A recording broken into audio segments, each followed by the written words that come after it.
Alrighty then. Successful Indie Author 5-Minute Focus, episode 780. Modern Era First Editions. Stanley's not in here. He's out on the couch because the pellet stove is on and it's nice and warm out there.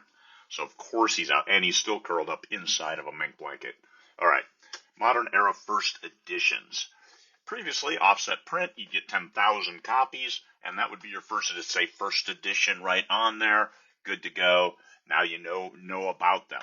And 100 years later, signed first editions have some great value. So, how do we deal with that in the modern era where offset printing is extremely limited? We don't buy 10,000 copies of books anymore. Well, because indies are driving this train, we're gaining more and more market share. Print on demand is the way to go. Filling warehouses with books is not optimal. That's only for guaranteed big sellers. Otherwise, you got a lot of extra books sitting around, and paper getting expensive. So, if you don't have that, what do? Print on demand. If it's printed through KDP, on that very last page inside the back cover, it says when it was printed and where. So you've got that date on there. When I sign a book, I always put the date on there. That's advice from Robert Heinlein. When he was signing books, he said, don't personalize them, just sign them, put the location and the date. And that gives the buyer the ability to get more money on a resale because it's not personalized. Hey, Bob, great job. However, I've refined that because somebody wants it personalized. Great. I'll personalize it. There. It's your book. You bought it. Let me write a kind word to you and sign and date it. I always date it or put the event that I'm at. Last week I did a book signing in Vegas and put 20 Books Vegas 2023. So it's clear what date that was. You can look it up. So signed copies. So the modern era, if you only have a few books, make sure you put a date on them. That, hey, this is the date I signed it. Especially if you have it printed somewhere where they don't put a date inside that back cover.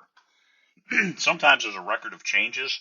You'll see I'm bidding on a few Gary Gygax estate items, and he signed them. We know when they are. And this is the record of changes, especially like the old Monster Manual. The first one that came out had certain material in. The second one had certain material removed. So what was removed? In my books, I actually don't do that. I don't keep that record of changes. I will make changes, but I'll just make them, move on. I don't keep a track of, if you were in the government or if you worked in a legal office, there's a record of changes in the front of a document, and you date, hey, this change was inserted on this date. And then people could date an item that they found. This one has this material. So it must be first edition, as opposed to a later edition where that material was removed. I don't do it. Well, anyway, that's if you do, good on you for your record keeping, but that's just one administrative item, way too many that I'm not going to do. So I sign them, I date them. And if you get it through KDP print, that last page, I'm not sure about other printing companies, whether Book Vault, Lulu put a date and a location where it was printed inside that back cover like KDP. CreateSpace did that.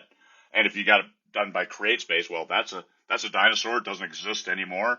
So that's another feather in your cap for first edition copies.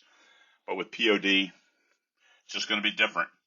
It's going to be you, your signature. Will your signature have value later? No one knows. 100 years from now, my books may be popular. They may not exist. One or the other. It's going to be something. All right? So there you are. First editions. Think about those first editions. And if you buy a bunch from Amazon when you first print a book, the paperback copy, then Bob's your uncle. You've got a first edition. And you can actually write that in there if you want. And then that makes it even more valuable later to your heirs if they dig in your garage and say, holy crap, why is he keeping all this stuff? That's their problem. Peace, fellow humans.